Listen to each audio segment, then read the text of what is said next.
යේසුස් වහන්සේගේ නාමයෙන් ආසිරි. අලුත් ගිවිසුම් සමීක්ෂණය තුන්වෙනි පාඩමටයි අපි දැන් පැමිණ සිටින්නේ. ඉතින් මගේ ශිෂ්‍ය ශිෂ්‍යාවන්ට සුබ දවසක්. ඉතින් මේක නිකන් නර්මන අපේ අනිකුත් සහෝදර සහෝදරයන් දේව ගැතිවරුන්ට යේසුස් වහන්සේගේ නාමයෙන් සුබ පැතුම්. ඉතින් ඔබ අලුත් ගිවිසුම් සමීක්ෂණය 1යි 2යි තාම ඉගෙනගෙන නැත්නම් මේක වහාම නවත්තලා අලුත් ගිවිසුම් සමීක්ෂණ එකට යන්න. හැබැයි ඒක හදාරන්න නම් පරණ ගිවිසුම් සමීක්ෂණයේ පහම ඔයගොල්ලෝ හදාarලා ඉඳලා තියෙන්න ඕනේ. ඊටත් කලින් බයිබල් සමීක්ෂණය කියන පාඩමත් ඔබ ඉගෙනගෙන තියෙන්න ඕනේ. හොඳයි මිත්‍රවරුනි, අද අපි අලුත් ගිවිසුම් සමීක්ෂණයේ 3 වෙනි කොටසටයි පැමිණ සිටින්නේ. පළවෙනි කොටසේ අපි පෙර වදනක් හැටියට යථා කාලයේ යේසුස් වහන්සේ ආපු හේතුව මොකක්ද කියලා අපි බැලුවා. ඒ වගේම දෙවෙනි පාඩමේ අපි කොටස් දෙකක් බැලුවා. පළවෙනි කොටස සුභාරංචි පොත් 4, දෙවෙනි කොටස ඓතිහාසික පොත නැමැති ක්‍රියාපොත අපි බැලුවා. දැන් මේ තුන්වෙනි පාඩමේ අපි අඩිය තියන්නේ පාවුල් තුමාගේ යැවුම් පත්‍ර 14 ගැන බලන්න. දැන් පාවුල් තුමාගේ යැවුම් පත්‍ර කියලා කියනකොට ලියුම්. ඔහු ලියපු ලියුම්. හැබැයි මෙහෙමනේ, දැන් පාවුල් තුමා අපෝස්තලවරයෙක්. ඉතින් ඔහු මේ සභාවන්ට ලියනකොට, පුද්ගලයන්ට ලියනකොට ඒ ලියුම් අපි දේව වචනය කියලා ගන්න පුළුවන්ද කියන ප්‍රශ්නේ එනවා. මිත්‍රවරුනි, මෙහෙමයි. දෙවියන් වහන්සේ පාවුල් තුමාව තෝරගත්තේ නිකන් ගිහිල්ලා සභාවන් පටන් ගන්න, නිකන් ගිහිල්ලා මේ අන්‍ය ජාතීන්ට සුභාරංචිය දේශනා කරන්න, ඒ වගේම නොයෙකුත් ගෝලයන් බිහි කරවන්න විතරක් නෙවෙයි. ඔහුට දෙවියන් වහන්සේ පුදුම කැඳවීමක් දීලා තිබුණේ මිත්‍රවරුනි. ඒ කියන්නේ සභාවට අත්තිවාරමක් හැටියට ලැබිය යුතු සියලුම මූල ධර්ම දෙවියන් වහන්සේ අපිට දුන්නේ පාවුල් තුමා තුලින්. දන්නවද? දැන් ඇත්තට පාවුල් තුමා යේසුස් වහන්සේගේ ගෝලයෙක් නෙවෙයි. යේසුස් වහන්සේ පණ පිටින් ඉඳද්දී පාවුල් තුමා යේසුස් වහන්සේව ඇස්වලට දැකලවත් නැති පුද්ගලයෙක්. යේසුස් වහන්සේ මැරිලා නැවත නැගිටලා ගියායින් පස්සේ සභාව පටන් ගත්තනේ. ඊට පස්සේ තමයි හිටපු ගමන් අපි මේ පාවුල් කියන පුද්ගලයාගේ පරණ නමෙන්, සාවුල් කියන නමෙන් අපි ඒ චරිතය මුණ ගැසෙන්නේ. ඒ චරිතය අපි මුණ ගැසෙනකොට ක්‍රියාපොතේ ඍණාත්මක චරිතයක්. ඒ කියන්නේ මිනිස්සයා හොඳ නැති මිනිස්සෙක් නෙවෙයි. නමුත් ඒ මිනිස්සයා මේ යුදෙව්වන්ගේ ඒ වැඩිමහල්ලන්ගේ සංගමේ සමාජිකයෙක් හැටියට සභාවට විරුද්ධව නැගිටපු පුද්ගලයෙක්. ඉස්සල්ලාම පළවෙනි වේද සාක්ෂිකාරය හැටියට මේ යේසුස් වහන්සේ වෙනුවෙන් මරණු ලැබුවේ ස්තේෆන්. ඒ අර ක්‍රියාපොතේ 6 වෙනි පරිච්ඡේදයේ අර මෙහෙකරුවන් 7 දෙනෙක් තෝරනවානේ. ඒගොල්ලන්ගෙන් එක්කෙනෙක් ස්තේෆන්. ඒ ස්තේෆන්ව ගල් ගහලා මරනකොට ඔහුගේ ඒ ඇඳුම් ගලවලා ගෙනල්ලා මේ සාවුල්ගේ පාමුල තමයි තැබුවේ. එතුමා තමයි ඊතර ඉඳගෙන අර ගල් ගහලා මරන ඒ සිද්ධියට මේ නායකත්වය දැරුවේ. ඊට පස්සේ ඒ කාලේ ඒගොල්ලන්ගේ ආධිපත්‍යය තිබුණා සිරියාවේ තිබුණු මේ දමස්කස් කියන නගරය දක්වා. ඉතින් ජෙරුසලේමෙන් ඒ වැඩිමහල්ලන්ගෙන් නිල වශයෙන් ලිපි අරගෙන, ආධිපත්‍යයේ ලිපි අරගෙන දමස්කස් වලට ගමන් කරා මේ සාවුල් ගිහිල්ලා සභාවන් විනාශ කරන්න. එහෙම ගමන් කරද්දී තමයි මගදී යේසුස් වහන්සේ විශේෂ දර්ශනයකින් ඔහුට තමන්ව පෙන්වුවේ. ඉතින් යේසුස් වහන්සේව මේ මිනිස්සයා ඍජුවම දැක්කා. දැකපු නිසා තමයි අන්ධ වුනේ. අස්පයායෙන් වැටුණා, අන්ධ වුණා.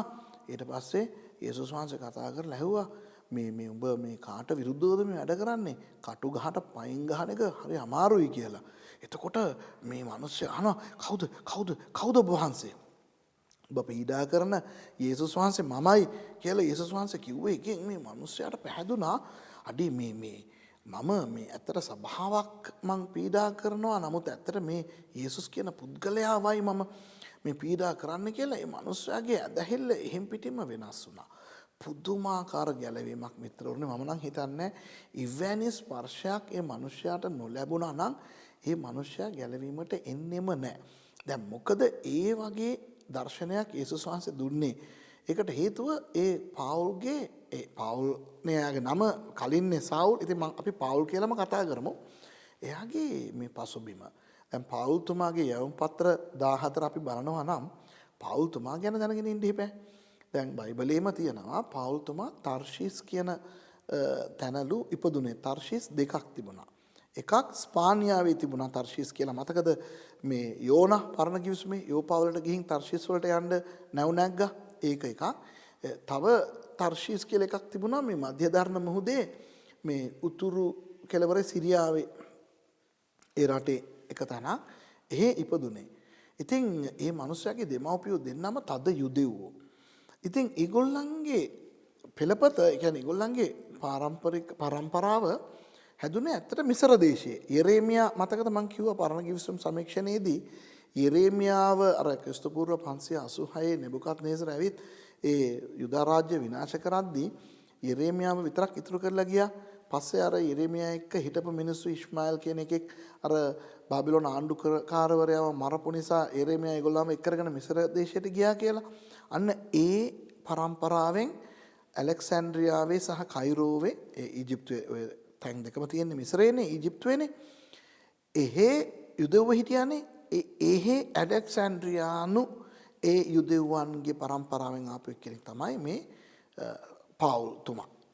ඉතින් රෝමානු අධිරාජ්‍ය යටතේ සිරියාවේ හිටපු උපන් පුද්ගලයෙක් හැටියට මේ පාවුල්ට තිබුණා රෝමානු පුරවැසි භාවය.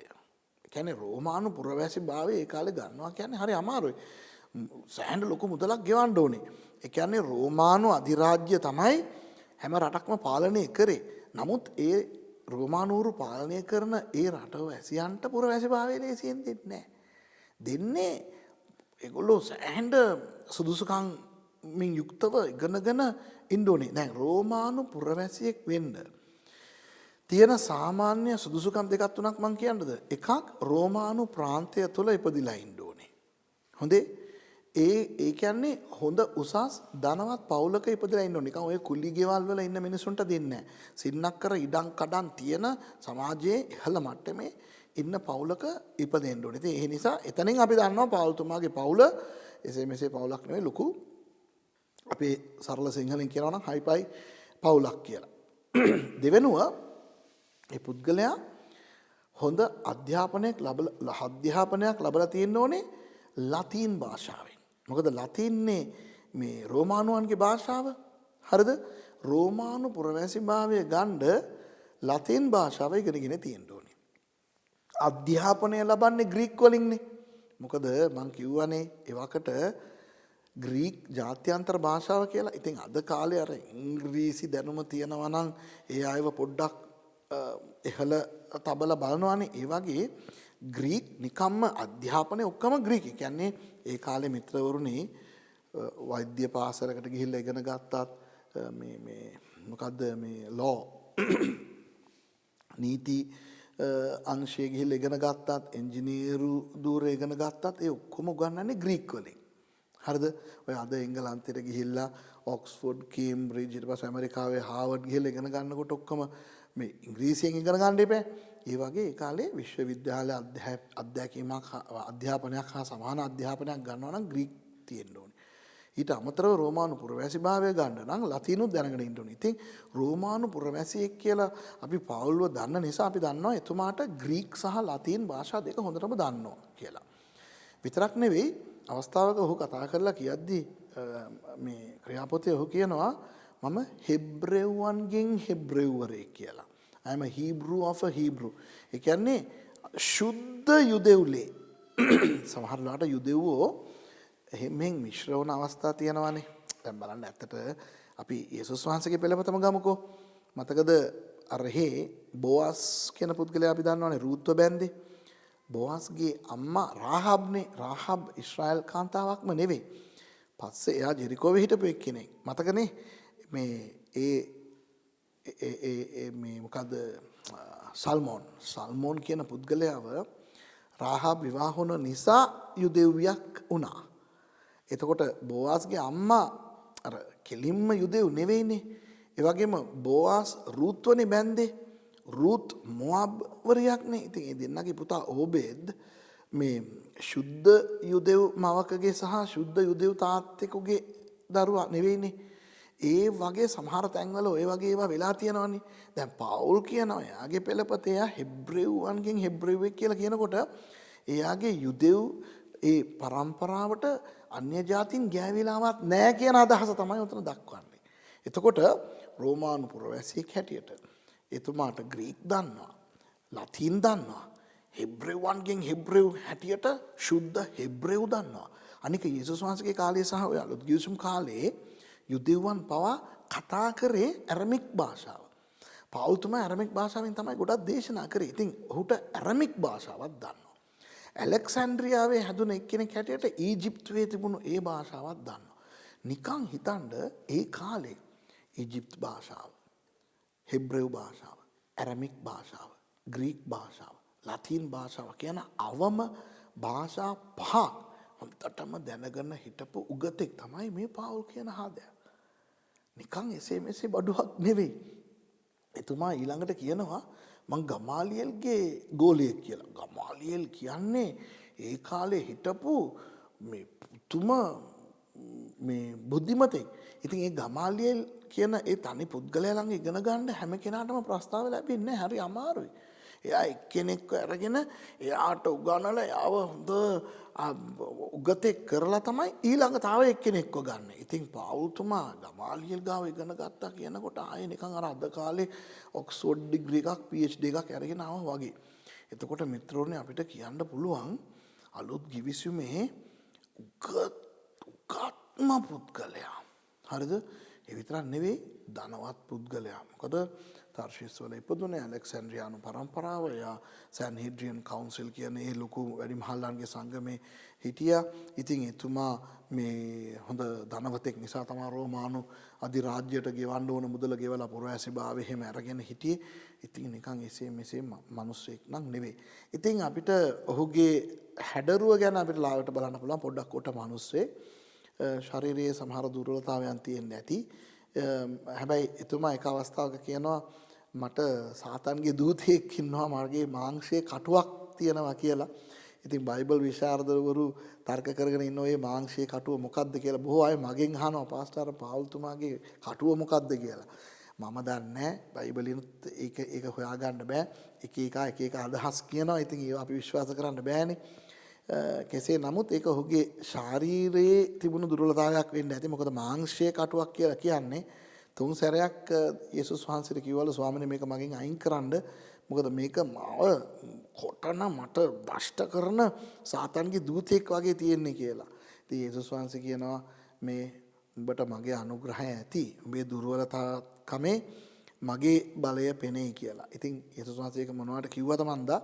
නමුත් මම පෞද්ගලිකව අරන් තියන්නේ මගෙත් ඒ වගේ තියෙනවා. මොකද අද දෙවියන් වහන්සේ මාවත් යම් මට්ටමට පාවිච්චි කරනවා. මන් තුලින් බොහෝ ආයත ආශිර්වාද ලැබෙනවා කියලා ඒගොල්ලෝ කියනකොට අර මටත් අර අලි උලුව එන්න chance තියෙනවා. අපි මිනිස්සුනේ. ඉතින් ඒ වගේ වෙලාවක අර මගේ ශාරීරික දුර්වලතාවයන් ටිකක් තියෙනවා. මානසික දුර්වලතාවයන් ටිකක් තියෙනවා. ඉතින් ඒවා තියෙන නිසා අර අලි ඔලුව පෙන්වන්න බැරුව තියෙන එක හොඳයි සමහර වෙලාවට. ඉතින් මිනිස්සු කියනවා අනේ පාස්ටර් ඔයා හරි නිහතමානී ඔයා හරි යටහත් අරවා මේවා කියලා. ඉතින් අර මන් දන්නේ ඒක ඇත්තද බොරුද කියලා. හැබැයි ඉස්සර නම් මම බක පඬිත්තෙක් එක මම හොඳටම දන්නවා ඒ කාලේ මම ටීවී එකේ හිටපු කාලේ එහෙම මිනිස්සුන් ආශ්‍රය කරන්නේ. මම හිතන්නේ දෙවියන් වහන්සේ අපිව වෙනස් කරනවා නේද වචනේ අපි තුල යනකොට අර අපි සුළු වෙන්නයි අර යොහන් බෞතිස්ත කියනවා වගේ ස්වාමීන් අපි සුළු වෙන්නයි ඔබ වහන්සේ වැඩි වෙන්නයි ඕනේ කියලා. ඉතින් අර මම නම් පෞද්ගලිකව මම පිළිගන්නේ නැහැ. මම නිහතමානී මම යටහත් කියලා මම පිළිගන්නේ නැහැ. මොකද මට තරහ යන අවස්ථාවල මම කියන දේවල් බලනකොට මට හිතෙනවා අයිසි උඹද නිහතමානී කියලා.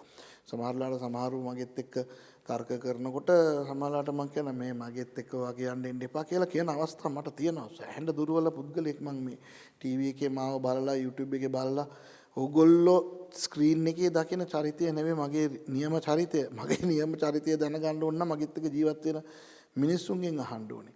ඒ වුණාට අර ශාරීරික දුර්වලතාවයන් ටිකක් දෙවනහස මට අනුමත කරලා තියෙනවා. සමහරලාට මම අර දෙවනහස ගොඩාක් මාව පාවිච්චි කරලා අර ප්‍රීතියෙන් එනකොට ඒ ප්‍රීතිය මමත්වයේ හැටියට එහෙම නැත්නම් ආඩම්බරයක් හැටියට හැරෙන්න බැරුව අරක ටක් ගාලා මතක් වෙනකොට අයියෝ මම මොනවත් නෙවෙයිනේ කියන தത്വෙටපත් වෙනවා. මං හිතන්නේ ඒ වගේ දෙයක් වෙන්න ඇති ඔය පාවුල්ට දෙවියන් වහන්සේ අනුමත කරලා තිබුණේ. එතනින් එහාට අපි හොයන්න නරකයි. අපි දන්නේ නැහැ මේ පුද්ගලයාගේ මොනවද ඒ දුර්වලතාවය කියලා.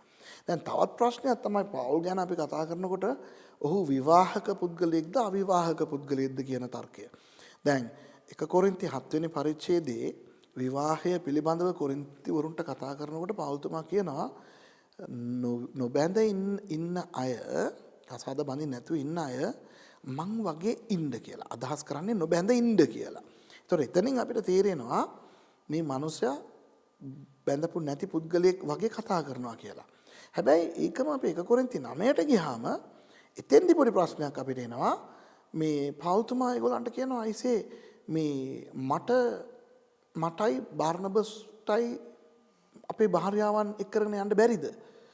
මේ ස්වාමීන් වහන්සේගේ සහෝදරයෝ, ඒ කියන්නේ යාකෝබ්, යූදා, ඒගොල්ලෝ, කේෆස්, ඒ කියන්නේ පේත්‍රුස්, ඒගොල්ලන්ට තමන්ගේ භාර්යාවන් අරගෙන සේවයට යන්න පුළුවන් නම් මටයි බාර්නබස්ටයි අපේ භාර්යාවන් අරගෙන, ඒ කියන්නේ භාර්යාවක් වෙන සහෝදරියක්. ඒ කියන්නේ මට භාර්යාව කියන්නේ ඔබට සහෝදරිය. ඒ අදහසෙන් භාර්යාවක් වෙන සහෝදරියක් එක්ක කරගෙන මට සේවයට යන්න බැරිද කියලා ඔහු අහනවා. ඒතකොට එතනින් අපිට හිතා ගන්න වෙනවා මේ මනුස්සයාට භාර්යාවක් ඉන්නවා කියලා. 7 වෙනි පරිච්ඡේදයේ බලනකොට භාර්යාවක් නැහැ. 9 වෙනි පරිච්ඡේදයේ භාර්යාවක් ඉන්නවා. මොකද්ද මේකේ තේරුම? ඉතින් ඔය ගැන මම පොඩ්ඩක් හොයලා බැලුවා. මිත්‍රෝනේ හොඳට අහගන්න. පාවුල්තුමා සැන්හිඩ්‍රියන් කවුන්සිල් කියන ඒ යුදෙව් වැඩිමහලන්ගේ සංගමේ හිටියනේ සමාජිකයෙක් හැටියට. ඒකෙන්නේ ඔහුගේ අර ආධිපත්‍යය තිබුණේ ස්තේෆන්ව මරණ වෙලාවේ දමස්කස් යන වෙලාවේ එහෙම. ඒ සංගමයට සමාජිකයෙක් වෙන්න නම් ඔහුට හෙබ්‍රේව භාෂාව දැනගෙන ඉන්න ඕනේ. අවුරුදු 40න් ඉහළ කෙනෙක් වෙන්න ඕනේ. පරිසිවරයෙක් වෙන්න ඕනේ. පරිසිවරු සදුසිවරු හැදුනේ බබිලෝන් වලදීනේ. ඉතින් ඒ පරම්පරාවේ පරිසිවරයෙක් වෙන්න ඕනේ. ඒ වගේම මෙයා කසාද බැඳලා ඉන්න ඕනේ. ඒ පදනම් උඩ තමා ඕකේ මේ සමාජිකයෙක් වෙන්න පුළුවන් වන්නේ. එතෙන්දී අපි 100%ක් මේක මම නිකන් හිතලා කියනවා නෙවෙයි, මේ දල වශයෙන් කියනවා නෙවෙයි, ස්ථිරවම මම කියන්නේ ඒකේ මේ මිනිස්සයා සමාජිකයෙක් හැටියට හිටපු නිසා මේ මිනිස්සයා අනිවාර්යයෙන්ම කසාද බැඳපු මිනිස්සෙක්. හොඳේ. හැබැයි අපි දන්නේ නැහැ 1 කොරින්ති 7 ගැන කතා කරනකොට මං වගේ ඉන්න කියලා කියද්දි භාර්යාවක් නැහැ. ඒ නිසා සමහර බයිබල් විශාරදවරු හිතනවා මා ඇතුළු. මමත් එහෙම හිතන්නේ මෙයාට භාර්යාව ඉන්න ඇති මේ පළවෙනි මිෂනාරි ගමනේ යනකොට උනත් භාර්යාව එක්ක කරගෙන ගිහින් ඇති. පස්සේ භාර්යාව මැරිලා ඇති. මොකද බයිබලයට අනුව භාර්යාව මැරුණාම ඒ ස්වාමි පුරුෂයා මේ බැඳපු නැති මිනිසෙක් වගේපත් වෙනවා. ඒ කියන්නේ යුදෙව් සංස්කෘතිය කියලා එකක් තියෙනවානේ. ඒ යුදෙව් සංස්කෘතිය අනුව මිත්‍රෝනේ හොඳට අහගන්න ස්වාමි පුරුෂයා මැරුණා නම් ඒ කාන්තාව වැන්දබුවක් වෙන්නේ. බැඳපු නැති එක්කෙනෙක් වගේ ගෑනු කෙනාව සලකන්නේ යුදෙව් සංස්කෘතියේ. හැබැයි පිරිමි එයාට භාර්යාව මැරුණා නම් අර වැන්දබු පුරුෂයෙක් හැටියට ගණන් ගන්න බැඳපු නැති කෙනෙක් වගේ තමයි ගණන් ගන්නෙ. ඉතින් ඒ නිසා මා ඇතුළු සමහර බයිබල් විශාරදවරු විශ්වාස කරනවා මේ මිනිස්යාට භාර්යාව ඉන්න ඇති අර පළවෙනි මිෂනාරි ගමන ගිහින් එනකන් ඊට පස්සේ ඒ භාර්යාව මැරිලා ඇති. ඉතින් දෙවෙනි සැරේට මේ මිනිස්යා බැඳලා නැතුව ඇති. ඒ නිසා අර භාර්යාවත් එක්ක යනකොට මේ කොරින්තිවරු අනම්මනම් කතා කරපු එකට ඇයි මට බැරිද කරන්න, ඇයි මට විතරද බැරි අනිත් උන්ට පුළුවන්ද කියන තර්කය 9 වෙනි පරිච්ඡේදයේ කතා කරනවා. හැබැයි අර බැඳපු නැති අයට ඔයගොල්ලෝ බැඳලා නැත්තම් මං වගේ ඉන්නකෝ ෂේප්නේ කියලා කියනවා වගේ අදහසක් 7 වෙනි පරිච්ඡේදයේ ගන්න පුළුවන්. ඒ නිසා ඔබ මගේ ශිෂ්‍ය ශිෂ්‍යාවන් හැටියට ඔබ දැනගන්න ඕනේ පවුල් වරක් බැඳපු මිනිස්සෙක් හැටියට හිටියා එච්චරයි. ඉතින් මොකද සමහර මිනිස්සු මෙහෙම කියනවානේ පවුල් බැඳලා නැති නිසා දෙවියන් වහන්සේ මාව කසාද බඳින්න නැතුව ජීවත් වෙන්න කැඳෙව්වා කියලා. ඉතින් මේකයි ඉතින් සමහරු කියනවා නම් ඒගොල්ලන්ට කසාද බඳින්න නැතුව සේවය කරන්න දෙවියන් වහන්සේ කැඳෙව්වා කියලා. ඉතින් ඒගොල්ලෝ කසාද බඳින්න නැතුව ඉන්න පුළුවන් නම් හිටපු දෙයක්. ඒක ප්‍රශ්නයක් නැහැ. නමුත් පාවුල්තුමා බැන්දේ නෑ කියන තර්කයක් ඉදිරිපත් කරමින් ඒ නිසා මම පාවුල්තුමා වගේ එන්න හදනවා කියන එක කොරින්ති 7න් උපුටාගෙන අපි ඒවා පාවිච්චි කරන එක දේව ධර්මානුකූලව ඒක එච්චර සුදුසු නෑ. ඒ නිසා ඒක අපි මතක තියාගමු. එතකොට පාවුල්තුමාගේ පසුබිම මම දැන් ඔයගලන්ට කිව්වා ධනවතෙක්, උගතෙක්, රෝමානු පුරවැසියෙක්, පරිසිවරයෙක්, ඒ වගේම කලින් බැඳලා හිටපු පුද්ගලයෙක්. ඒ වගේ ඒ මිනිස්යාගේ දැනුම අත්දැකීම ශුද්ධාත්මයන් වහන්සේ පාවිච්චි කරා සභාවට මූල ධර්ම ලබා දෙන්න. මොකද නිකම් මේ මිනිස්යාට පරණ කිවිසුම හොඳටම දන්නවා. අනික රෝමානු නීති රීති එහෙම හොඳටම දන්නවා. දැන් බලන්න මම කිව්වනේ අපේ පරණ අලුත් කිවිසුම් සමීක්ෂණයේ පළවෙනි පාඩමේ මම කිව්වේ අර දරුකම දෙවියන් වහන්සේ අපිව හදා ගන්නකොට අර දරුකම රෝමානු නීතිය අනුව ලැබෙන දරුකමක් අර හුයොස් කියන එක මම කියලා කිව්වේ බ්‍රෙෆොස් පයිඩියා නේපියොස් ටෙක්නොන් හුයොස් කියන අර ග්‍රීක වචන පහ දරුවන්ට කියන ඒවා කියලා මම කිව්වේ හුයොස් හැටියට අපිව හදා ගන්නවා. දැන් මේ මූල ධර්ම ආදී අපිට දෙවියන් වහන්සේ ලබා දුන්නේ පාවුල්තුමා තුලින්නේ. ඉතින් පාවුල්තුමා හොඳටම දැනගෙන හිටියා රෝමානු නීති රීති. ඒ නිසා ශුද්ධාත්මයන් වහන්සේට ලේසි වුණා මේ දේවල් දන්න මේ මිනිස්සයා ලවා මේ මූල ධර්ම අපිට ලබා දෙන්න. දැන් පාවුල්තුමාගේ දැනුම දැන් මෙහිමයි. දැන් දෙවියන් වහන්සේට පුළුවන් කිසිම දෙයක් දන්නේ නැති පුද්ගලයන්ට එලිදරව් දීලා ලියවන්න. මතකද පරණ කිවිසුම් සමීක්ෂණේ අපි බැලුවේ මෝසෙස්ට මොනවද දන්නේ? කොහොමද දෙවියන් වහන්සේ ලෝකෙම ඇව්වේ කියලා. කෙලින්ම අර උත්පත්ති පොතේ තියෙන දේවල් සේරම ශුද්ධාත්මයන් වහන්සේට පුළුවන්කම තිබුණා මෝසෙස්ට එලිදරව් කරලා ලියවන්න. ඒ නිසා ශුද්ධාත්මයන් වහන්සේ සර්ව බලධාරී. උන්වහන්සේ කාව වුණත් අරගෙන ඒ පුද්ගලයා තුලින් මූලධර්ම දෙන්න උන්වහන්සේට පුළුවන්. නමුත් මම අත්දැකීමෙනුයි බයිබලෙනුයි මම දකින්නේ යම් යම් අයගේ අධ්‍යාපන අත්දැකීම් අරගෙන හිටන් ශුද්ධාත්මයන් වහන්සේ ඒවත් පාවිච්චි කරනවා උන්වහන්සේගේ වචනය එලි දක්වන්න. අපි ලූක් පොත ගැන බලනකොට බලන්න යේසුස් වහන්සේ ඇත්තටම මිනිස්සෙක් හැටියට ආවා. උන්වහන්සේ තුල අර මනුෂ්‍ය හැඟීම් නහර ස්නායු ඒවා තිබ්බා. උන්වහන්සේට මනුෂ්‍ය හැඟීම් තිබුණා කියලා කතා ඒක ප්‍රකාශ කරන්න දෙවියන් වහන්සේ වෛද්‍යවරයෙක්ව තෝරගත්තා. මොකද වෛද්‍යවරයා දන්නවා එතකොට තමුන් මොනවද මේ කතා කරන්න කියලා. ඒතර වෛද්‍යවරයෙක් තවත් වෛද්‍යවරයෙකුට ලියන ඒ ලිපිය හරහා ඒකට දේවානුභාවය දීලා යේසුස් වහන්සේගේ මනුෂ්‍යත්වය පෙන්වුම් කරා. ඒ වගේ බයිබලයේ දිගටම අපිට බලන්න පුළුවන් සමහර වෙලාවට උන්වහන්සේ අපිට දෙන අත්දැකීම් අධ්‍යාපන අපේ තලන්ත හැකියා ආදී දේවල් උන්වහන්සේ පාවිච්චි කරලා උන්වහන්සේ අයව පාවිච්චි කරනවා. දැන් ඇත්තට මම ඉස්සර ටෙලිවිෂන් එකේ මම රූපවාහිනියේ ගායනා කරපු ගායකයෙක් වාදකයෙක්. ඒ වගේ මම කැමරාවට බය නැහැ. ඒ කියන්නේ ඒ කැමරාවට මම බය නැති උනේ වයස 17 දී. ඒක එතකොට මම දෙවියන් වහන්සේ වෙනුවෙන් කතා කරේ නෑ. මං සින්දු කිව්වේ.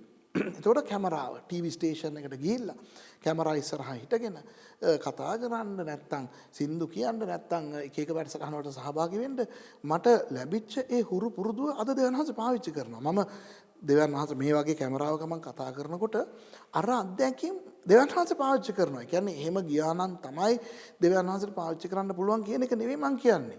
ජීවිතේට කැමරාවක් ඉස්සරහා හිටගත්තේ නැති එක්කෙනෙක්ව පවා ඒ කැමරාව ඉස්සරහා හිටවලා දෙවියන් වහන්සේ පාවිච්චි කරවන්න පුළුවන්.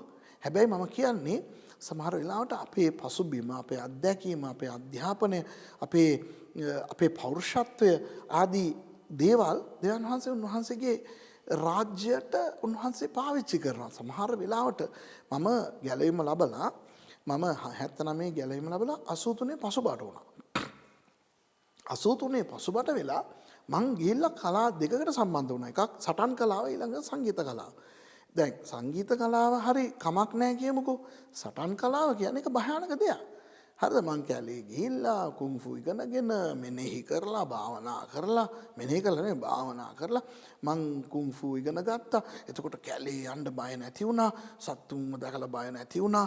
ගහ ගන්න බය නැති වුණා. අර ඒ මගේ පසුබට වෙච්ච කාලේ මට එඩිතර කමක් ලැබුණා ස්වභාවිකව. ඊට කලින් මං හරි බය ගුල්ලෙක්. මොකද මම ඉස්කෝලේ යනකොට වුණා මං හරි බයයි මේ කොල්ලෝ එක්ක සම්ඩු කරන්න තර්ක කරන්න යන්නේ නැහැ. කවුරු ඇවිල්ලා මගේ මොකක් හරි මං කන එකක් උදුරගත්තා මං දීලා ඉන්නවා. එච්චරට බය ගුල්ලෙක් මං. හැබැයි ඒ අර පසුබට වෙච්ච කාලේ මං අර කැලේ ගිහිල්ලා සටන් කලාව ඉගෙන ගන්න අවදියේ මට ඒව ඔක්කොම නැති වෙලා කලුවරට බය වෙන ඒවා නැති වෙලා සත්තුන්ට බය වෙන ඒවා නැති වෙලා ඒවා වුණා. හැබැයි ඊට පස්සේ 86 මම දේව සේවයට ආවයින් පස්සේ අර පසුබට වෙච්ච කාලේ මට ලැබුණු ඒ එඩිතරකම දෙවියන් වහන්සේ මට පාවිච්චි කරා එඩිතරව සිංහල දන්නේ නැති දෙමළ මිනිස්සෙක් හැටියට සිංහල ගම්මාන වලට ගිහිල්ලා කැඩිච්ච සිංහලෙන් යේසුස් වහන්සේ ගැන කතා කරලා දේශනා කරන්න දෙවියන් වහන්සේ මට ප්‍රස්තාව ලැබලා දුන්නා. මට මතකයි 86 මට සිංහල බෑ. මගේ සිංහල කැඩිච්ච සිංහල මගේ යාළුවෙක් හිටියා නිහල් කියලා. ඒ නිහල් කියලා කියන්න දන්නේ නියල් කියලා කියන්නේ මට හයන්නේ නැහැ. ඉතින් මම නාවුල ගිහිල්ලා අර දඹුල්ල මාතලේ පාරේ නාවුල කියලා බස් ස්ටෑන්ඩ් එකක් තියෙනවා. ඒ කාලේ 86 ලොකු ගස් තුනක් තිබ්බා. ඒ ගහක් යට මං ගිහිල්ලා මගේ බ්‍රීෆ් කේස් එක ඇරලා තියලා කුප්පි වල පස් අරව වැලි අරව මේවා කොල එහෙම පුරවලා තියලා මගේ අතේ තිබුණා ලවුඩ් ස්පීකර් එක කියාගෙන ඔල්ලුවේ කික්කුම යම්බිරිස්සව උන්න එන්න බෙත් තියනවා එච්චරයි මට කියන්න දන්නේ. කියපුවම මිනිස්සු ඉතින් ඒ කාලේ ඉතින් අර චූටි අර කැරවැන් වෑන් නැත්තම් සීටීබී බස්ම එනකන් ඉන්න ඕනේ මිනිස්සු.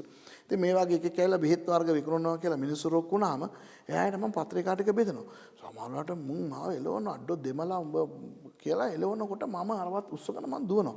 ඉතින් මං එහෙම දුවනකොට මං ඉස්සර අර සටන් කලාවේ යෙදුන පුද්ගලයෙක් හැටියට අර මාව පන්නන අයට වඩා වේගෙන් පැනගෙන කාණු පහු කරගෙන බේරෙන්න පුළුවන්කම තිබුණා. ඒ වගේ අර මේ සිංහල අය ඒ කියන්නේ ඒ කාලේ ඔයගොල්ලෝ දන්නවනේ 86 නේ 83 කලබල ඉවර වෙලා අවුරුදු 3යි. තාම එතකොට අර දෙමළ සිංහල මේවා තිබුණු කාලේ. අනික නාවුල උල්පත් මඩවල කියන්නේ තන්නිකර සිංහල ගම්මාන. ඒ පළාත් වලට ගිහිල්ලා එකක් මම දෙමළෙක්. දෙවෙනි එක මං ක්‍රිස්තියානි දෙවියන් ගැන කතා කරන්නේ. කොහොම තියෙයිද? ඉතින් අර එඩිතරකම මට ලැබුණේ මං පසුබට වෙලා ගිය ඒ කාලේ මගේ එඩිතරකමක් මට ලෝකයෙන් ලැබුණ එක. ඒ කියන්නේ දෙවියන් වහන්සේ මම කියන්නේ දෙවියන් වහන්සේ මාව පසුබට කරවලා සටන් කලාවට යොමු කරා කියලා. නෑ. ඒක මගේ තෙලට මං කරගත් එකක්. නමුත් ඒ වගේ දේවල් පවා දෙවියන් වහන්සේ උන්වහන්සේගේ යහපතට පාවිච්චි කරන්න උන්වහන්සේට බලය තියෙනවා. තේරෙනවද? දැන් පෞල්තුමා ගැනනේ අපි කතා කරන්නේ. එතකොට පෞල්තුමාගේ අත්දැකීම, අධ්‍යාපනය, ඔහුගේ පසුබිම, ඔහුගේ සෑම දේවල්, ධන, ඍණ හැම දෙයක්ම දෙවියන් වහන්සේ පාවිච්චි කරලා ලස්සනට අපිට මූල ධර්ම ලබලා දීලා තියෙනවා. මිත්‍රවරුනි, ක්‍රිස්තියානි මූල ධර්ම සියල්ල අපිට ලබා දුන්නේ පෞල්තුමා. මතක තියාගන්න. ඔව් පේත්‍රුස් ළගෙන් යාකෝබ් ළගෙන් අපි එක එක ඒවා අරගෙන තියනවා නැතුව නෙවෙයි. හැබැයි අද ක්‍රිස්තියානි සභාවේ සියලු මූල ධර්ම අපිට ලබලා දීලා තියෙන්නේ පෞල්තුමා තුලින්. ඒ නිසා අපි දැන් පෞල්තුමාගේ යවුම් පත්‍ර බලනකොට අපි බලන්න යන්නේ ඉතා වැදගත්ම කොටසක් අපේ ජීවිතයට ගොඩාක් වටිනා දේවල්. හොඳේ. එතකොට මේ මෙතුමා ලියුම් හැටියට යවුම් පත්‍ර හැටියට යවනවා උනාට මේ බයිබලයේ අද අඩංගු වෙලා තියෙන මේ පොත් 14 ශුද්ධාත්මයන් වහන්සේගේ දේවානුභාවයෙන් පෞල්තුමා ලියපුවා. නිකං ලියපුවා නෙවෙයි. සභාවන් 7කට ලියනවා. හරි?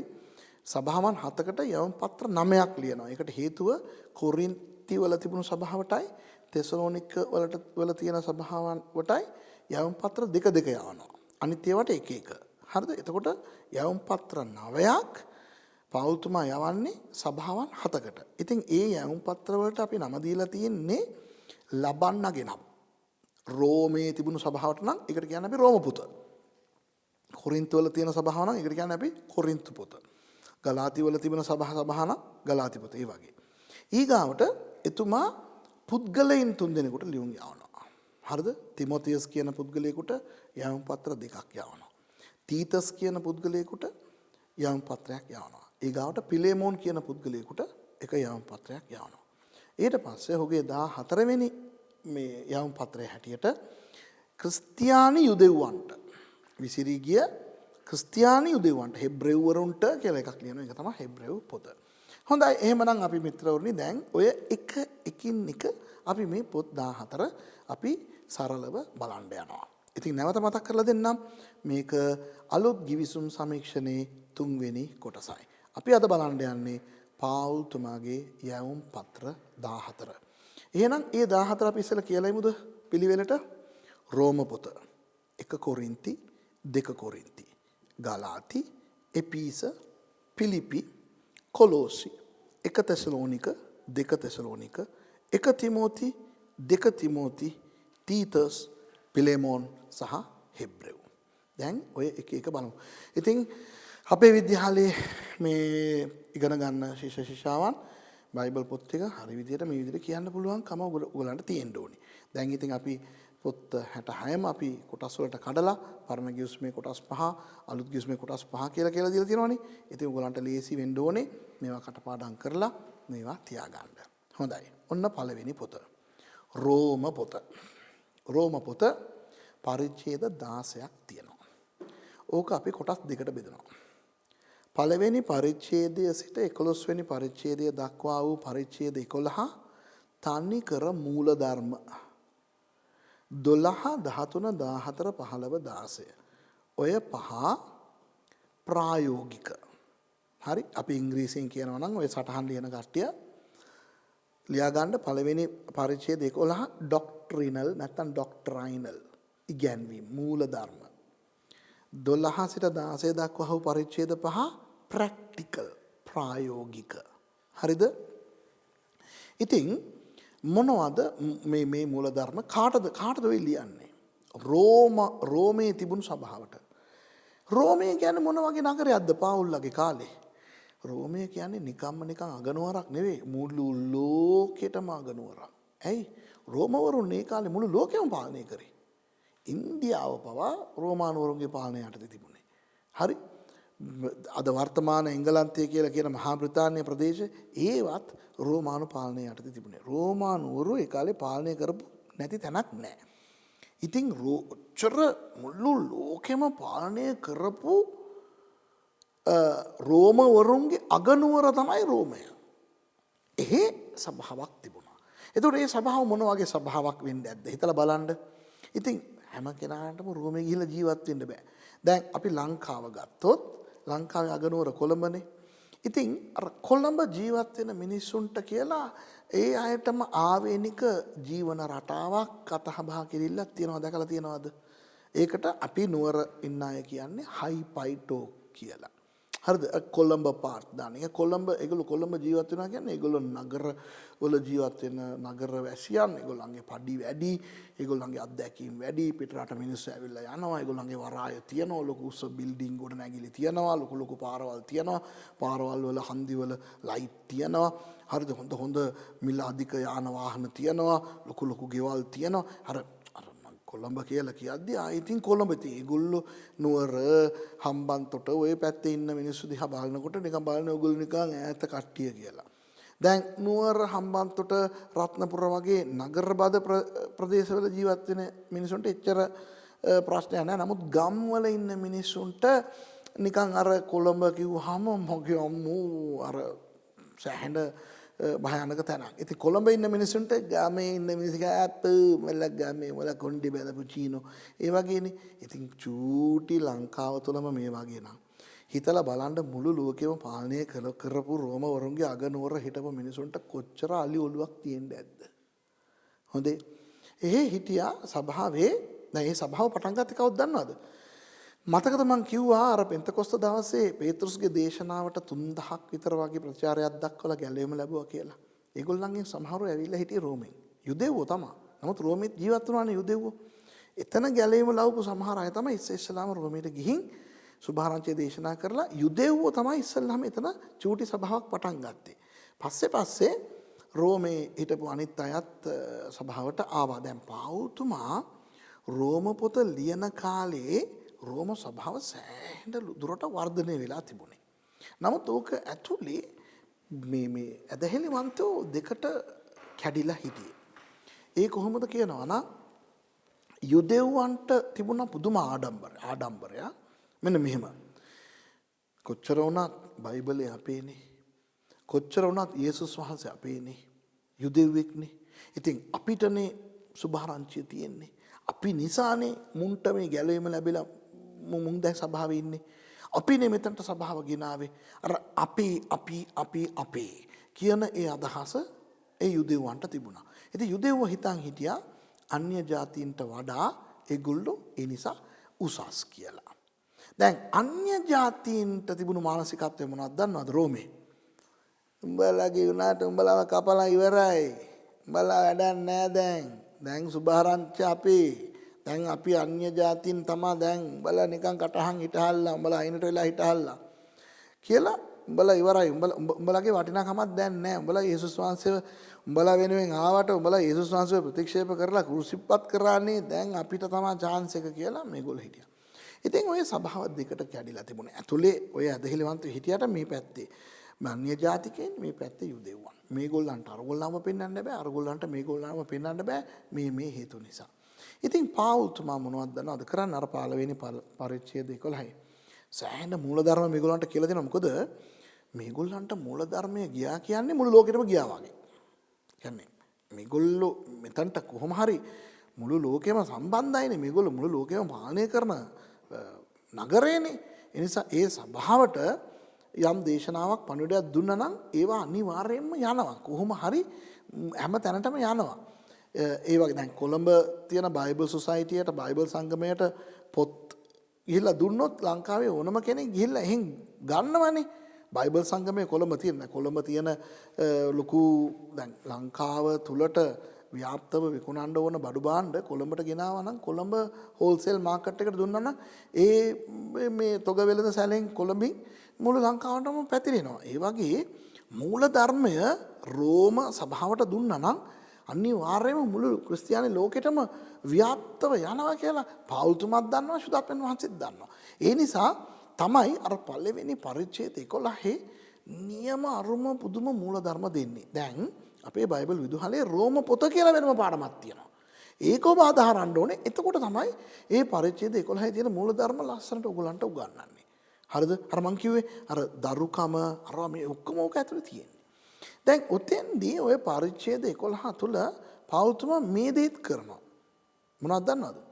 යුදෙව්වන්ට බනිනවා උඹලගේ යුදෙව්කම තියාගෙන හයිපයි පෙන්වන්න එපා කියලා. විශේෂයෙන් 4 වෙනි පරිච්ඡේදය බැලුවොත් ඒකේ පෞල්තුමා ලස්සනට කියනවා හලෝ උඹලගේ මුල් පියා කියන්නේ අපේ පෞල්තුමාත් යුදෙවෙක්නේ. අපේ මුල් පියා ආබ්‍රහම් ධර්මිෂ්ඨ කරනු ලැබුවානේ. කොහොමද ධර්මිෂ්ඨ කරනු ලැබුවේ? ඇදහිල්ල නිසානේ උයි. ඒ ඇදහිල්ල මුන්ටත් තියෙනවනේ. ඒ නිසා මුනුත් ධර්මිෂ්ඨයි කියලා අන්‍ය ජාතින් ගැන කියනවා.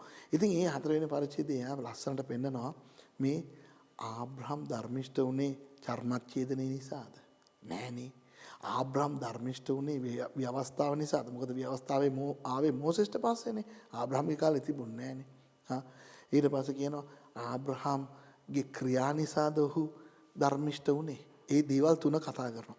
ආබ්‍රහම්ගේ ක්‍රියා නිසාවත් චර්මච්ඡේදන නිසාවත් ව්‍යවස්ථාව නිසාවත් ඔහු ධර්මිෂ්ඨ කරනු ලැබුවේ නෑ. ඔහුගේ ඇදහිල්ල නිසා. ඒ නිසා උඹලා නිකන් චර්මච්ඡේදිතයින් හැටියට උඹලගේ යුදෙව් ක්‍රියා ශබ්බත් අරවා මේවා මංගල්‍යයන් කියාගෙන හරිද? ඔය මේ ව්‍යවස්ථාව ඕගොල්ලන්ගේ කියලා කියාගෙන පාත් දාන්න එපා. අරගොල්ලෝ වගේ ඕගොල්ලන්ටත් ඇදහිල්ල තිබුණා නම් දැන් දෙවියන් වහන්සේ වලට එන්න පුළුවන් ඇදහිල්ලයි වැදගත් කියලා යුදෙව්වන්ට බනිනවා. හරිද? ඒ වගේම 11 වෙනි පරිච්ඡේදෙට ගියොත් අරගොල්ලන්ට බනිනවා අන්‍ය ජාතීන්ට අයිසේ මේගොල්ලන්ව කපලා දැම්මා මේගොල්ලෝ දැන් වැඩක් නැහැ කියලා කියන්න එපා. ඒගොල්ලෝ තමයි තෝරා ගන්න ලැබු සෙනඟ.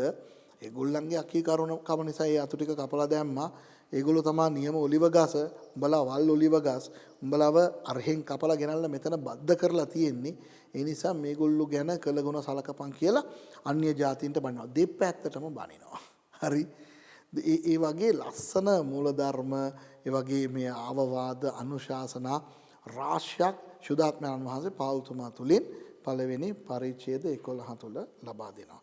ඊට පස්සේ 12 ඉඳලා 16 වෙනකම් බලනකොට ප්‍රායෝගිකව සභාව තුල කොහොමද ප්‍රේමය තියෙන්න ඕනේ, යාඥාව තියෙන්න ඕනේ, එකිනෙකා කොහොමද එකිනෙකාට සලකන්න ඕනේ අනාදි දේවල් පෞල්තුමා රෝම පොතේ ඒ අවසාන පරිච්ඡේද 5 කියලා දෙනවා. එහෙනම් මිත්‍රවරුනි දැන් ඔයගලන්ට තේරෙනවනේ රෝම පොත මොන වගේ පොතක්ද කියලා. හරි. ඒ නිසා ඒක සරලව අපි දැන් බැලුවා. දැන් ඊගාවට ඊළඟ පොත් දෙක අපි කතා කරමු.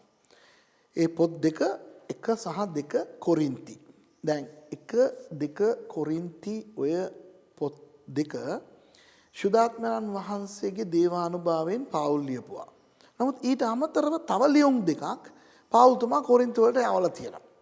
ඕකේ එකක් තමයි පළවෙනි කොරින්ති ලිපියයි දෙවෙනි කොරින්ති ලිපියයි අතර තව ලිපියක් යවලා තියෙනවා. දැන් ඒවා මම කියවලා තියෙනවා. ප්‍රශ්නේ තියෙන්නේ ඒවා දේවානුභාවයෙන් දුන් සුද්ධ ලියවිල්ල නෙවෙයි. නිකන් ලියු. ඒ නිසා ඒවා බයිබලයට ඇතුළත් කරලා නැහැ. ඒවයි නිකන් අනුශාසනා ඒවා තියෙනවා. ඊට පස්සේ 2 කොරින්ති ලියුවායින් පස්සේ තව එකකුත් එතුමා ලියලා තියෙනවා. ඒකත් දේවානුභාවයෙන් දුන් දේව වචනේ නෙවෙයි. දේව වචනේ හැටියට කොරින්ති සභාවට පෞල්තුමා ලිව්වේ ලියුම් දෙකයි. ඒක තමයි පළවෙනි කොරින්ති දෙවෙනි කොරින්ති කියලා තියෙන්නේ. ඉතින් ඕක අපි තේරුම් ගන්න නම් අපි ඉස්සලා කොරින්ති කියන ඒ නගරයේ පසුබිම පොඩ්ඩක් අපි දැනගෙන ඉන්න ඕනේ. කොරින්ති නගරය කියන්නේ ඒකත් ග්‍රීක නගරයක්. වරායන් දෙකක් තිබුණා. ඉතින් ඒ වරායන් දෙක නිසා ගොඩාක් මේ පිටරට වැසියන් එනවා. ඒ කියන්නේ මේ ගමනාගමන යෙදෙන මිනිස්සු වෙන වෙන රටවල් වලට ඕක හරහා යන මිනිස්සුන්ගේ නෞකා ඇවිල්ලා උතන නතර කරනවා. ඒ වගේම වෙළඳාම් වලට යන නෞකා උතනට එනවා. ඉතින් යුරෝපයෙන් ආසියාවට ආසියාවෙන් අප්‍රිකාවට ඔය මහද්වීප තුන අතර මේ ගමන් කරන බොහෝ නෞකාවන් උතනට ඇවිල්ලා මාසයක් දෙකක් නතර කරලා නිවාඩු අරගෙන තමයි යන්නේ. ඉතින් ඒක නිසා එතන ගොඩාක් පිටරට සල්ලි ගැවසුණු තැනක්. පිටරට සල්ලි විතරක් නෙවෙයිනේ ඔය වගේ පිටරට නැව් වලින් එන මිනිස්සු නතර වෙන්න තානායම් තියෙනවා. ලොකු හෝටල් තිබුණා, පොඩි හෝටල් තිබුණා. හරිද? ගෙස්ට් හවුස් කියලා අපි කියන්නේ සාමාන්‍ය ගෙස්ට් හවුස්, රෙස්ට් හවුස් ඒ වගේ ඒවා තිබුණා. හොස්ටල් වගේ ඒවා තිබුණා. සමහර මේ වියලි කාලේ නෙවෙයි. අර සමහර නෞකා ගොඩක් එන කාලේ මේ සෑහෙන සෙනඟක් ආපුවාම ඔය හෝටල්, ගෙස්ට් හවුස් අරන් මේ ඔක්කොම පිරීලා යන නිසා මිනිස්සුන්ට නතර වෙන්න තැන් නැති වෙනවා. ඒ වගේ මිනිස්සුන්ට අඩු ගානේ කූඩාරම් විකුණන ව්‍යාපාරයක් කොරින්ති වල තිබුණා. හරිද? කූඩාරම් හදලා ඒවා විකුණනවා. එතකොට ඒ කූඩාරම් අරගෙන ගිහිල්ලා ඔය තැනිතලාවේ කොහේ හරි ගිහිල්ලා ඒ කූඩාරම හයි කරගෙන ඒකේ ඉන්න පුළුවන්. ඒ නිසා කූඩාරම් ව්‍යාපාරය කොරින්ති වල තිබුණා. වෙන කොහෙවත් තිබුණේ නැහැ. ඒකයි අපි දකින්නේ ඇක්විල්ලා ප්‍රිසිල්ලා කියන යුවල කොරින්ති වල ගිහිල්ලා සේවය කරද්දී පාවුල්තුමත් ඒගොල්ලෝ එක්ක ගිහිල්ලා වැඩ කරානේ මාස 18ක්. ඒ අවස්ථාවේ පාවුල්තුමා කාටවත් බරක් වෙන්න හොඳ නැහැ කියලා අර කූඩාරම් ව්‍යාපාරයේ මෙයාත් යෙදලා හිටියා. මෙයා කූඩාරම් හදලා විකුණනවා. මොකද එතන විතරයි කූඩාරම් ව්‍යාපාරය තිබුණේ. දැන් ওই පසුබිම දන්නේ නැති බොහෝ අය හිතනවා පාවුල්තුමා ජීවිත කාලේ පුරා කූඩාරම් හදාගෙන විකුණගෙන හිටියා කියලා. වෙන කොහෙවත් ගිහිල්ලා කූඩාරම් විකුණන්න බෑ. ඔය කොරින්ති වල විතරක් කූඩාරම් විකුණන්න පුළුවන් ප්‍රස්තාව තිබෙන්න හේතුව මේ පිටරට වැසියන්ගේ ඔය පැමිණීම. ඉතින් ඒ විතරක් නෙවෙයි. තිබුණා රජතුමාගේ මහා මාර්ගය කියලා පාරක්. ඒකට ඉංග්‍රීසියෙන් කියනවා the King's Highway කියලා. රෝම වලින් එක මහා නගරවලට දැන් කොළඹ නුවර, කොළඹ යාපනය, කොළඹ රත්නපුර, කොළඹ ගාල්ල ඒ වගේ මහා නගර සම්බන්ධ කරන මහා මාර්ග තියෙන්නේ. ඒ වගේ ඒ කාලේ ඕවට කියන්නේ රජතුමාගේ මහා මාර්ග කියලා. ඒ වගේ රජතුමාගේ මහා මාර්ගයක් කොරින්ති නගරය අස්සෙන් ගියා. ඒ කියන්නේ මේ වරාය හරහා එන පිටරට වැසියන් විතරක් නෙවෙයි. රෝමෙන් ඔය සෑහෙන ආසියාවේ වෙන තැන්වලට ගමන් කරන ව්‍යාපාරිකයින් ගමන් කරන මහා මාර්ගයක් නිසා අර කොළඹ ඉඳන් නුවර යනකොට වරකපොළ වගේ ඔය ගමන් කරන මිනිස්සුන් නතර වෙලා විවේක අරගෙන වෙළඳාම් කරලා ඊට පස්සේ ගමන ආපහු ආරම්භන ස්ථානයක් හැටියට කොරින්ත් නගරය තිබුණා. ඒ නිසා කොරින්ති නගරයේ සල්ලි වැහි වැහැලා තිබුණේ. ඉතින් කොරින්ති වල ජීවත් වෙලා හිටපු මිනිස්සු සල්ලිකාරයෝ. වෙළඳාම් සල්ලි තනිකර වෙළඳාම් හැම ගෙදරකම මොකක් හරි වෙළඳාමක් තියෙනවා. එක්ක පොඩි මැටි රූප හදලා හරි පාරේ ගිහිල්ලා විකුණන ඒවා ගන්න කට්ටිය ඉන්නවා. හරිද? චූටි ළමයි පවා ගිහිල්ලා මේ බෙල්ලෝ වගේ දේවල් අරගෙන විකුණනවා, මාල හදලා විකුණනවා, වලලු හදලා විකුණනවා, මුට්ටු හදලා විකුණනවා. එක ඕන දෙයක් විකුණ ගන්න පුළුවන්. මොකද හැම වෙලෙම පිට රට වැසියන් ගැවසෙන ප්‍රදේශයක්. ඒ නිසා එහෙ මේ දරුවෝ ඉස්කෝලේ යන්න ඒගොල්ලන්ට අවශ්‍ය නැහැ. ඉස්කෝලේ ගියේ නැහැ. ඒ අයගේ අර සමාජයේ කිසිම මේ විනයක් තිබුණේ නැහැ. සංස්කෘතියක් රැකගන්න බෑනේ. මොකද හැම වෙලේම පිටරට මිනිස්සු එක රටවල් වලින් ඇවිල්ලා යන තැනක් නම් එතන කිසිම අර සංස්කෘතියක් කියලා එකක් ඒ කොරින්ති වලටම කියලා ආවේනිකව සංස්කෘතියක් ඒගොල්ලන්ට ඇති කරගන්න බැරි තත්වයක් තිබුණේ. ඉතින් අර නියම ටුවරිස්ට් ප්ලේස් එකක්. ඒ නිසා ගණිකා වෘත්තියත් සෑහෙන දුරට තිබුණ තැනක් තමයි ওই කොරින්ත. දකින තැන ගණිකාව. පාරේ හිටන් ඉන්නවා, හෝටල් වල හිටන් ඉන්නවා. මේ හයි ක්ලාස් ගණිකාව ඉඳන් රුපියල් 10 කෑලි පවා පාරේ අයින හිටගෙන ඉන්නවා මහා ජරා පාපයෙන් පිරිච්ච තැන. හරිද? අනික දැන් හැම රටකින්ම හැම එකම එනවනේ. ඉතින් එහි සමලිංගික සේවනය තිබුණා, පොඩි ළමයින්ව දූෂණය කරන ඒවා තිබුණා. අමු ජරා නගරය සල්ලි ඕන තරම් වැහි වැහැලා තිබුණෝ.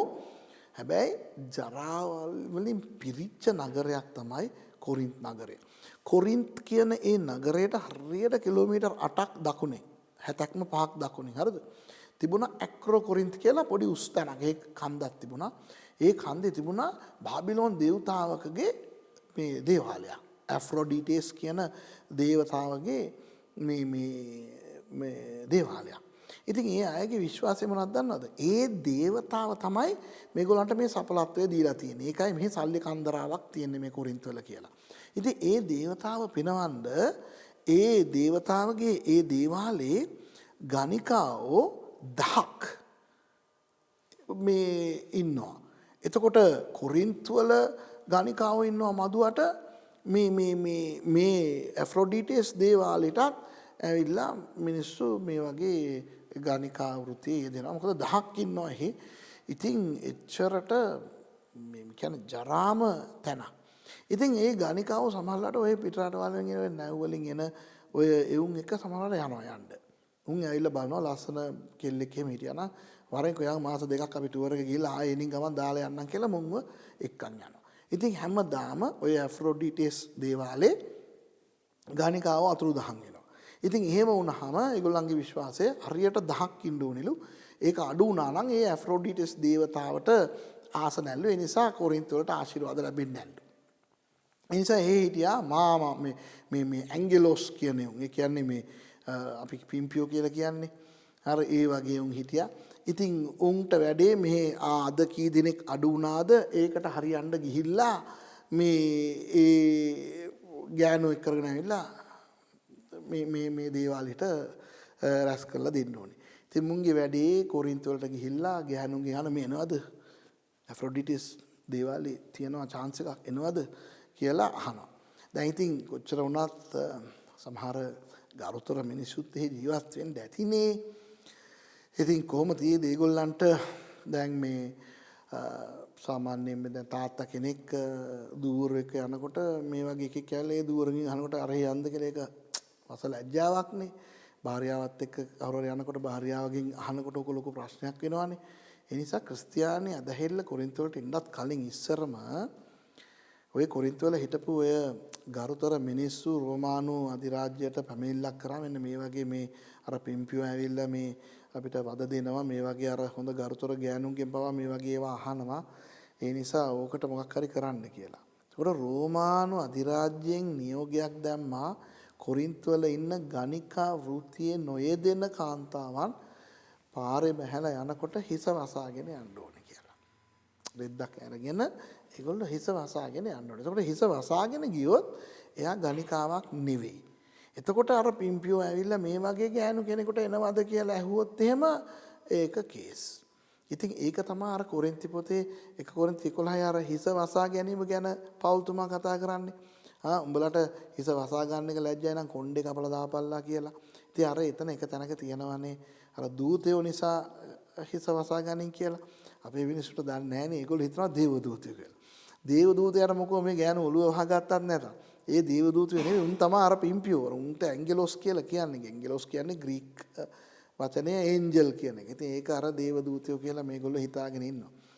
ඉතින් දැන් අර හිස් වැසීම පිළිබඳව ප්‍රශ්නයක් මෙතනට එනවා. ඒකට මම කියන්න කැමති ඕගොල්ලෝ යන සභාවේ හිස වසා ගන්නවා නම් ඕගොල්ලෝ වසා ගන්න. හිස වසන් නැති අයට දෝෂාරෝපණ පවරන්න එපා. ඔබ යන සභාවේ හිස වහන්න නැත්නම් හිස වහන්න එපා. හිස වහන කට්ටියව පාච්චල් කරන්නත් එපා. ඕක වැඩක් නැහැ. ඉතින් මේ සමහරු කියනවානේ මේ හිස වසන් නැත්නම් ගෑනුන්ට දෙවියන් වහන්සේ ආලේපය දෙන්නේ නැහැ, ආශිර්වාද නැහැ, සුද්ධ නැහැ කියලා. ඉතින් ඕවා බුරු කතා. හරිද? මේ ඔවා ඉතින් සංස්කෘතියකට ඒක අර ඉස්සර ඒගොල්ලෝ කියවනකොට දේවදූතයා කියලා හිතුවා. දැන් අපි වගේ මම වගේ කෙනෙක් ඇවිල්ලා කිව්වොත් ඔය දේවදූතයෝ නෙවෙයි ඔය පිම්පියෙක් කියලා ඒගොල්ලෝ හිතනවා. ඕ නේ අම්මෝ මේ බලන්නකෝ දේවදූතයන්ව පිම්පියෝ කරනවා කියලා. නෑ ඉතින් ඒකටනේ ග්‍රීක් දැනගෙන ඉන්න ඕනි කියන්නේ. ඉතින් ග්‍රීක් වලින් බලනකොට ඒ අර ඇෆ්‍රොඩිටස් දේවාලේ හිටපු අර මෙවුන්. ඉතින් පාවුල්තුමා ඔය ගෑනුන්ට බනිනවා. උඹලා මේ කොරින්ත වල ඉන්න අය හිස වසාගෙන හිටහල්ලා නැත්තම් ඒක අවනම්බුවක් නින්දාවක් කියලා. ඉතින් මොකද වෙන කාටවත් ඔක කියලා නෑ. ඔය කොරින්ත වලට විතරක් ඔය දේවල් කියලා තියෙනවා. දැන් මම කොරින්ත කියන ඒ නගරය ගැන කිව්වනේ. දැන් ඒ දෘෂ්ටි කෝණයෙන් තමයි පළවෙනි කොරින්ති පොත ඔයගොල්ලෝ බලන්න ඕනේ. ඒකේ පුදුම ප්‍රශ්න තියෙනවා. හරි දැන් පළවෙනි පරිච්ඡේදයටම යනකොට පෞල්තුමා කියන උඹලා මේ මරා ගන්නවනේ උඹලා මේ පක්ෂවලට බෙදිලානේ සභාවේ ඉන්නේ. එකෙක් කියනවා මම පේත්‍රුස්ගේ කියලා, එකෙක් කියනවා මම අපොලෝගේ කියලා, එකෙක් කියනවා මම පවුල් කියලා, එකෙක් කියනවා මම ක්‍රිස්තුස් වහන්සේගේ කියලා අර ඒ සභාවේ බෙදීම් තියනවා. අනික ගෑනු සභාවේ ඕනවට වඩා කෑ ගහනවා. ඉතින් පෞල්තුමා ඒගොල්ලන්ට කියනවා අයිසේ ගෑනු සභාවේ කතා කරන්න එපා. මේක හොඳට අහගන්න මිත්‍රෝනි. දැන් මම ඔයගලන්ට පසුබිමක් සකස් කරලා දුන්නානේ කොරින්ත් ගැන. ආයේ එක කොරින්ති පොත කියවනකොට ඕක හිතේ තියාගෙන කියවන්න. එක කොරින්ති කියන්නේ කොරින්ති වලට විතරක් දීපු අනුශාසනා රාශියක් ඔය යවුම් පත්‍රයේ තියෙනවා. ඒවා හැම සභාවකටම ගන්න බෑ. ඕකේ තියෙන හැම දෙයක්ම හැම සභාවකටම ගන්න බෑ. රාත්‍රී භෝජනය කියලා කියනවා නේද? රාත්‍රී භෝජනයට පංගුකාර වෙන්න එනකොට මුන් ගෙවල් වලින් කෑම හදාගෙන ඉන්නේ. ඇයි මෙතන හැම කෙනාම බොන වීදුරුවෙන් අපි බොන්න කැමති නැහැ. හැම කෙනාම කඩන රොටි වලින් අපි කන්න කැමති නැහැ කියලා තම තමන් ගෙවල් වලින් ගෙනල්ලා දැන් අපි රාත්‍රී භෝජනේ පංගුකාර වෙමු කියලා පාස්ටර් කියනකොට මුන් පාසලේ අරගෙන මුන් පාටි දානවා. පෞල්තුමා ලියනවා ඒගොල්ලන්ට අයිෂේ උඹලට පාටි දාන්න ගෙවල් නැද්ද? කියලා තමයි එක කොරින්ත 11 අර රාත්‍රී භෝජනය කියන්නේ මොකක්ද කියලා ලස්සනට කියලා දෙන. ඕක තීරමක් ඇතුව කරපාලා නිකන් උඹලා ඇවිල්ලා ගෙවල් වලින් ඔතාගෙන ආපු කෑම කාලා මිනිසුන්ට පෙන්නන්න. අනික ඒක ඊළඟ එක. තනිකර සල්ලිනේ. එකාට එකා පෙන්න ගන්න ඕනේ උඹට වැඩේ මට තියනවා කියලා. ඉතින් පල්ලියට එනකොට උන් ස්ටයිල් දානවා, මේවා කරනවා, අරවා කරනවා, හොඳ කෑම අරගෙන එනවා. හරි. පෞල්තුමා ඒකයි කියන්නේ හොඳ වෙලාවට මම උඹලා කාටවත් බෞතිස්ම කරේ නැත්නම් අර ස්තේෆන් කියන එක්කෙනාගේ පවුලට විතරක් මම බෞතිස්ම කරේ. නැත්තම් උඹලා කියයි මම බෞතිස්ම කරපු නිසා මම මට විතරයි කීකරු වෙන්නේ කියලා. ඉතින් ඔය පරිච්ඡේද 16ක් තියෙනවා. ඒ හැම එකේම ප්‍රශ්න මෙතන. පස්වෙනි පරිච්ඡේදයේ අමුතුම ප්‍රශ්නයක්. තාත්තකාරයා අම්මා මැරුණම තව ගෑණියෙක් අරගෙන. පුතා ඒ ගෑණිත් එක්ක සම්බන්ධ වෙලා.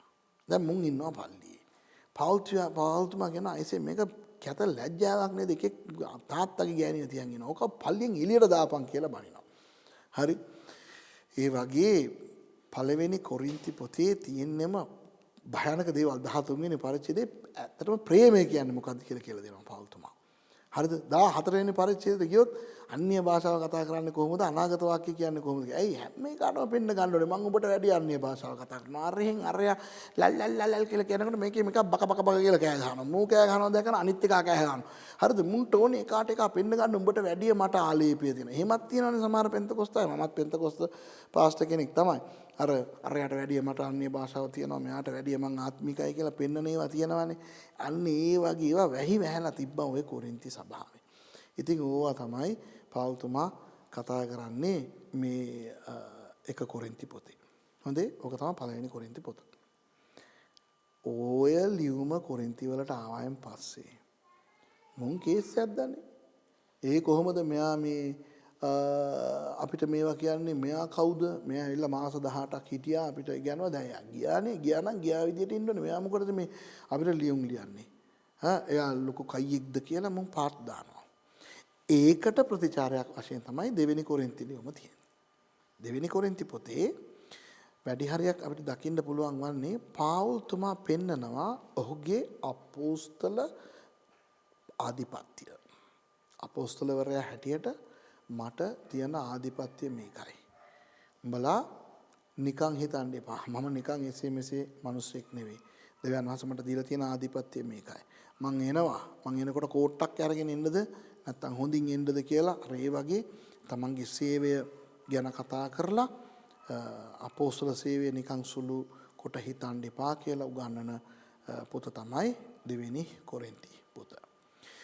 මිත්‍රෝනි මම නම් හිතුවේ අලුත් ගිවිසුම සමීක්ෂණයේ තුන්වෙනි කොටසේ පාවුල්තුමාගේ යවුම් පත්‍ර සියරම බලලා ඉවර කරමු කියලා. දැන් පැයකට වැඩි අපි කතා කරලා තියෙන්නේ රෝම පොතයි 1 කොරින්ති 2 කොරින්ති. ඒ නිසා අලුත් ගිවිසුම් සමීක්ෂණයේ තුන්වෙනි කොටස මම දැනට හමාරයට ගේනවා. හතරවෙනි කොටසේ ගලාති පොතේ ඉඳලා අපි පටන් අරගෙන යමු. එහෙනම් සටහන් ටික ලෑස්ති කරගන්න, ලියා ගන්න, හොඳට ඉගෙන ගන්න. ඊළඟ පාඩමේ ගලාති පොතත් සමග ඔබව මම හම්බෙන්නම්.